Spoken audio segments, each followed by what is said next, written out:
আজকে আপনাদের কোনো এদিকে কোনো নজর নাই।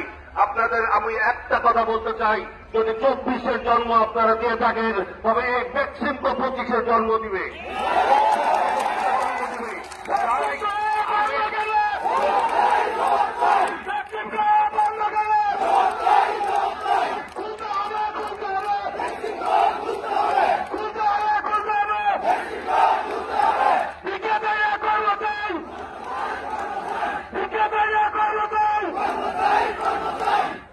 আমাদের যারা ঊর্ধ্বতন কর্মকর্তা আছে, আমি যতদূর জানি আগস্ট মাস থেকে প্রতিটা দিন আপনাদের এই উপদেষ্টা, প্রত্যেকটা উপদেষ্টা ব্যাংককে সবার কাছে দাঁড়ে দাঁড়ে ঘুরছে শুধুমাত্র আমাদের এলসি খুলে দেওয়ার জন্য।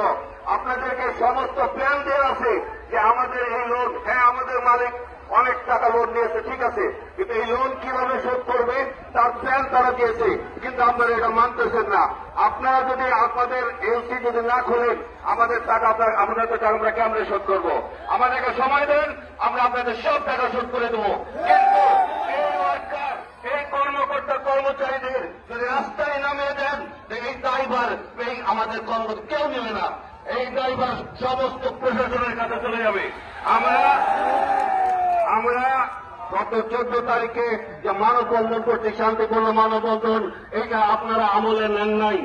আপনারা আজকের যে গণসভা হয়েছে এই গণসভা তো আমরা করতে আসি নাই। আমাদের আজকের থাকার কথা ছিল মেশিনের পাশে, আমাদের ঘর ছিল শিপমেন্টের পাশে। আজকে কেন আমরা এখানে আসছি? বেক্সিমকো কোনোদিনও এই জনসভা মানববন্ধন করবে এটা স্বপ্নেও কল্পনা করে নাই। এই ওয়ার্কার কল্পনা করে নাই। এই ওয়ার্কার সবসময় চিন্তা করতে শিপমেন্ট, চিন্তা করতে তার পরিবার। অতএব আমি আরো আমাদের নেতৃবৃন্দ যারা আছেন, যারা পলিটিক্যাল নেতৃবৃন্দ আছেন, তাদেরকে বলতেছি সবকিছু ঊর্ধ্বে রেখে আপনি আমাদের এই ওয়ার্কার, আমাদের এই শ্রমিক কর্মকর্তা কর্মচারীদের দিকে তাকান। এই বেক্সিমকো যে বাংলাদেশের সর্ববৃহৎ কোম্পানি সেটা খুলে দেওয়ার ব্যবস্থা করেন এবং এটা আজকের রাত্রেই ডিসিশন দিবেন। আগামীকাল আপনারা আমাদের এখানে যারা আছেন, আমাদের আরো নেতৃবৃন্দ আছে, তারা আপনাদের সামনে আরো মূল্যবান বক্তব্য রাখবেন। আমি অনুরোধ করবো ধৈর্য ধরে শুনেন। ইনশাআল্লাহ আমরা ভালো